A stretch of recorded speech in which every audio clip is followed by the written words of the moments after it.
तमिलनाडु चुनाव 2026। यकीन मानिए, भारत की राजनीति में हाल के दिनों में इससे बड़ा कोई ड्रामा नहीं हुआ है। दशकों से ना तमिलनाडु की राजनीति सिर्फ दो ध्रुवों के इर्द गिर्द घूमती थी, डीएमके या एआईएडीएमके, बस। लेकिन अब एंट्री हुई है मशहूर अभिनेता विजय की।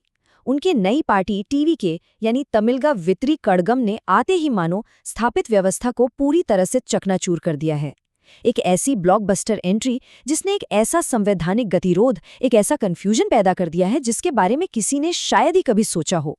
तो आइए बिना किसी देरी के इस पूरी राजनीतिक उथल-पुथल को डिकोड करते हैं।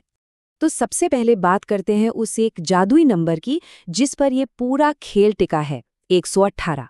ये वो नंबर है जो तमिलनाडु की सत्ता की असली चाबी है। देखिए, विधानसभा में कुल 234 सीटें हैं, ठीक है?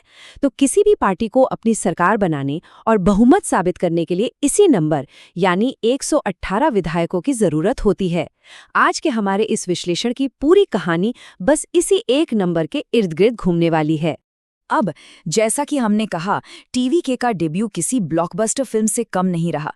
रातों रात उन्होंने दशकों पुराने राजनीतिक सिस्टम को पूरी तरह से पलट कर रख दिया। जरा इन आंकड़ों पर नजर डालिए, ये सच में हैरान करने वाले हैं। टीवीके ने पूरे चुनावी नक्शे पर अपना एक तरफा दबदबा बना लिया। उन्हें मिली 108 सीटें। जी हां, 108 सीटें। वहीं राज्य की दिग्गज पार्टी डीएमके सिर्फ 59 सीटों पर सिमट गई और एआईएडीएमके को मिली महज 47 सीटें। मतलब इस चुनावी सुनामी का असर इतना जबरदस्त था कि खुद मुख्यमंत्री एमके स्टालिन तक को अपने सबसे मजबूत गढ़ कोलाथुर से हार का सामना करना पड़ा। वो सीट भी टीवीके के खाते में चली गई। है ना बिल्कुल चौंकाने वाला? लेकिन हर अच्छी कहानी की तरह इसमें भी एक बहुत बड़ा ट्विस्ट है, और वो ट्विस्ट है ये नंबर 10। इतनी विशाल और ऐतिहासिक जीत के बावजूद टीवीके उस 118 के जादुई आंकड़े से ठीक 10 कदम पीछे रह गई। 108 सीटें जीतने के बाद भी ये जो 10 सीटों की कमी है ना, यही टीवीके के लिए सबसे बड़ी चुनौती बन गई। और यही से शुरू हुई सरकार बनाने के लिए एक बेचैन कर देने वाली राजनीतिक दौड़।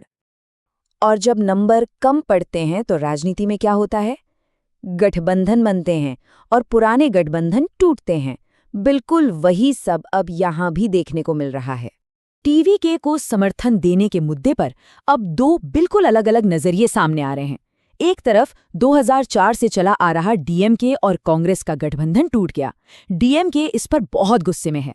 उनके वरिष्ठ नेता टीआर बालू ने तो कांग्रेस को सीधे पीठ में छुरा घोंपने वाला और अवसरवादी तक कह दिया। उनका मानना है कि जनता ने डीएमके कांग्रेस गठबंधन को वोट दिया था। लेकिन दूसरी तरफ कांग्रेस का अपना अलग ही तर्क है। उनका कहना है कि भाई, हम तो जनता के जनादेश का सम्मान कर रहे हैं।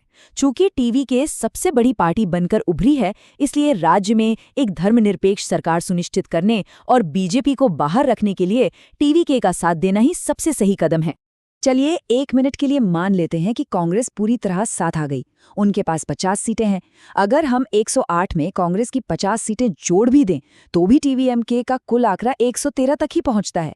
मतलब ये कि 118 तक पहुंचने के लिए अभी भी 5 सीटों की कमी है। तो अब सबसे बड़ा सवाल जो खड़ा होता है वो ये है, ये बाकी की 5 सीटें आखिर आएंगी कहां से? इन 5 सीटों की तलाश ने एआईएडीएमके के अंदर एक बड़ी बगावत को जन्म दे दिया और लौट आई भारत की वो पुरानी और मशहूर रिजॉर्ट पॉलिटिक्स। देखिए कि चीजें कितनी तेजी से बदली। 6 मई की दोपहर अचानक अफवाहें उड़ने लगीं कि एआईएडीएमके के लगभग 30 विधायक टीवीके को समर्थन देना चाहते हैं। लेकिन उसी दिन शाम होते होते एआईएडीएमके के प्रमुख ईपीएस ने किसी भी तरह के गठबंधन से साफ इनकार कर दिया। अब असली ड्रामा होता है 7 मई की सुबह। वो हुआ जो हम अक्सर भारतीय राजनीति में देखते हैं। टीवीके का समर्थन कर रहे 1 दर्जन से ज्यादा विधायकों को चुपचाप पुडुचेरी के एक रिजॉर्ट में शिफ्ट कर दिया गया। बहुमत जुटाने की इस हड़बड़ी ने एक बार फिर से रिजॉर्ट पॉलिटिक्स को सेंटर स्टेज पर ला खड़ा किया है। अब ये सारा ड्रामा सिर्फ विधायकों और रिजॉर्ट्स तक ही सीमित नहीं है।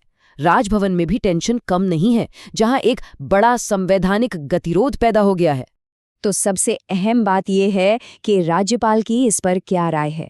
राज्यपाल राजेंद्र विश्वनाथ आर्लेकर ने टीवीएम के प्रमुख विजय से बहुत ही सीधा और स्पष्ट संवैधानिक सवाल पूछा है।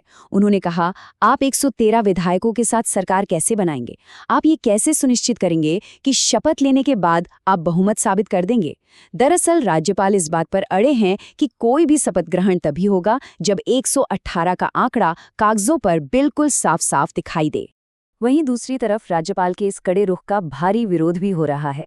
अभिनेता और राजनेता कमल हसन और वीसीके जैसी पार्टियों का साफ कहना है कि जिस पार्टी को जनता ने सबसे बड़ा जनादेश दिया है, उसे सरकार बनाने के लिए ना बुलाना सीधे सीधे उस जनादेश का अपमान है।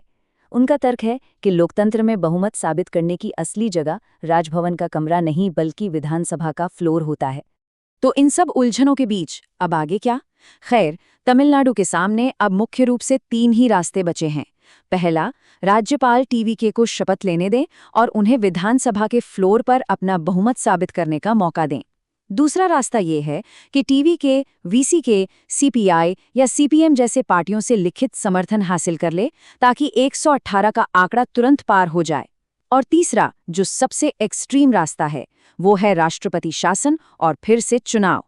जोहो के सह संस्थापक श्रीधर वेम्बू जैसे लोगों का भी यही मानना है कि जोड़ तोड़ वाली कोई अस्थिर सरकार बनाने से लाख गुना बेहतर है कि राज्य में राष्ट्रपति शासन लागू करके दोबारा चुनाव कराए जाएं। और यही वो सबसे बड़ा सवाल है जो इस वक्त हर किसी के दिमाग में घूम रहा है। क्या विजय और उनकी पार्टी टीवीके इन आखिरी कुछ सीटों का जुगाड़ कर पाएगी, या फिर तमिलनाडु एक ऐसे अभूतपूर्व संवैधानिक संकट की तरफ बढ़ रहा है जिसका अंत राष्ट्रपति शासन पर होगा? ये पॉलिटिकल ड्रामा अभी खत्म नहीं हुआ है और इसके नतीजे सिर्फ तमिलनाडु ही नहीं बल्कि पूरे देश की राजनीति के लिए एक बहुत बड़ी मिसाल बनने वाले हैं। इस विश्लेषण में हमारे साथ जुड़ने के लिए आपका बहुत बहुत धन्यवाद। राजनीति के इस पल पल बदलते घटनाक्रम पर नजर बनाए रखना वाकई बेहद दिलचस्प होने वाला है।